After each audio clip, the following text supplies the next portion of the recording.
कहानी जयपुरी रजाई। मैं हफ्ते भर बाद अपने मायके जयपुर से लौटी थी। घर बेहद गंदा हो रखा था और माँ जी आज सुबह से हमारी मेड कौशल्या को भला बुरा कहने लगी थी। आजकल इन काम वालियों की बातों का भरोसा नहीं करना चाहिए। 2 दिन की छुट्टी का बोल कर गई थी। देखो आज तीसरा दिन हो गया, 9 बज गए पर कौशल्या का कोई अता पता नहीं। माँ जी सर्दी के दिन हैं, हो जाती है देर, आप परेशान ना हो, वो आ जाएगी। और अब तो मैं आ गई ना, आप अब बिल्कुल चिंता ना करें, मैं सारा काम कर लूँगी। मैंने सासू माँ का गुस्सा शांत करने के लहजे से कहा और फिर मैं उन्हें जयपुर से लाई हुई जयपुरी रजाई दिखाने लगी। गर्म रजाइयों को देखकर माँ जी का गुस्सा कुछ ठंडा हो गया। वाह क्या गर्म रजाइयाँ हैं जयपुर की। रजाई की तो बात ही अलग है, एकदम हल्की फुल्की और गर्म। माँ जी ने रजाइयों पर हाथ फेरते हुए कहा। तभी पापा जी बोल पड़े, अब यह नई रजाइयाँ आ गई तो क्यों ना हम पुरानी रजाइयों में से एक आध रजाई कौशल्या को दे दें।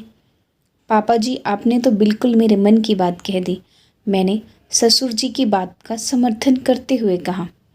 बिल्कुल नहीं, इन काम वालियों को ज़्यादा सिर पर चढ़ाने की ज़रूरत नहीं है। मेहमान आते जाते रहते हैं, कम से कम 3-4 अतिरिक्त रजाइयाँ तो घर में होनी चाहिए। किसी को कुछ नहीं देना, ज़्यादा दया भाव भी ठीक नहीं। हम पर आंखें तरेरते हुए माँ जी ने अपना निर्णय सुना दिया।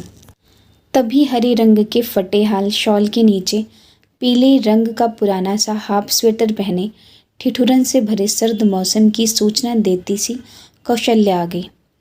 कौशल्या ने काम शुरू करने से पहले एक छोटा सा डिब्बा अपने शॉल के भीतर से निकालकर माँ जी की तरफ बढ़ाते हुए प्रेम भाव से कहा, माँ जी यह आपके लिए गुड़ तिल की गच्चक है।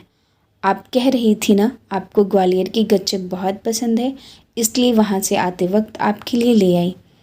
यह दृश्य देखकर हमारे साथ माँ जी की भी आंखें सजल हो गई। उन्हें महसूस हुआ कि अभावग्रस्त व्यक्ति अपनी क्षमता से ज़्यादा प्रेम भाव रखता है। वह गच्चक का डिब्बा कौशल्या का प्रेम भाव ही तो है शायद।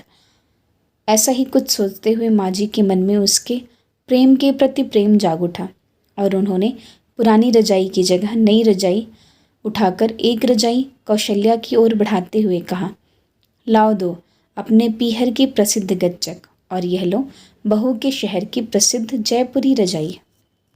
अगर आपको ये छोटी सी कहानी पसंद आई हो तो चैनल को ज़रूर सब्सक्राइब करें।